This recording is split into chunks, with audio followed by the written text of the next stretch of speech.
Hi மக்களே, good morning. இன்றைக்கி அதிகாலை பிரம்ம முகூர்த்த நேரத்தில் எழுந்திரிச்சு வாசல் தொளிச்சு கோலம் போட்டு தீபம் ஏற்றி பூஜையை ஸ்டார்ட் பண்ணிட்டேங்க. நம்ம ஏரியா கிளைமேட் பார்த்திங்கன்னா நல்ல குளிருங்க, சரியான பனி.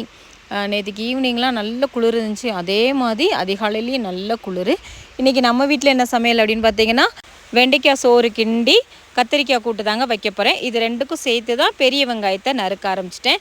இந்த பெரிய வெங்காயம் பெரிய வெங்காயத்தில் சின்ன சின்ன சைஸாக இருந்துச்சுங்க, அதனால நறுக்குவோமே அப்படின்னு சொல்லிட்டு நறுக்க ஆரம்பிச்சிட்டேன். இந்த கத்தியை பற்றி நிறைய பேர் கமெண்ட்லேயும் சரி டிஎம்லேயும் சரி கேட்டுகிட்டே இருக்கீங்க, எங்கே வாங்கினீங்க? நான் யூஸ் பண்ணுற அந்த கத்தியோட விலை பார்த்திங்கன்னா 40 ரூபா.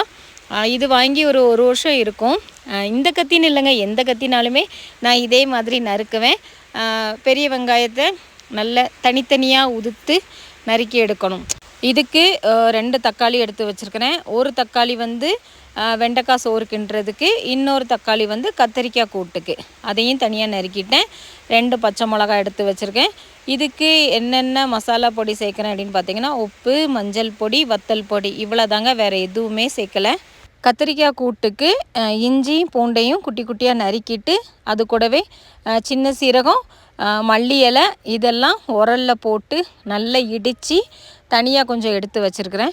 இந்த பெரிய வெங்காயத்தை இந்த மாதிரி உதுத்துட்டோம் அப்படின்னா நல்லாயிருக்குங்க. சிலது ஒன்றோட ஒன்று சேர்ந்து இருக்கும். இந்த மாதிரி உதுத்ததுக்கப்புறமா எண்ணெயை ஊற்றிட்டு கடுகு சேர்த்துட்டு வெங்காயம், பச்சை மிளகா அதையும் போட்டு வதக்கிட்டு கருவேப்பிலையும் சேர்த்து எடுத்து வச்சுருக்கிற 3 பொடியையுமே ஒன்றா அதோடு சேர்த்து வதக்கிட்டு இடித்து வச்சுருக்கிற இஞ்சி பூண்டு அதையும் சேர்த்து தக்காளியும் சேர்த்து இவ்வளோ தாங்க மசாலா பொடி, வேறு எதுவும் சேர்க்கலை.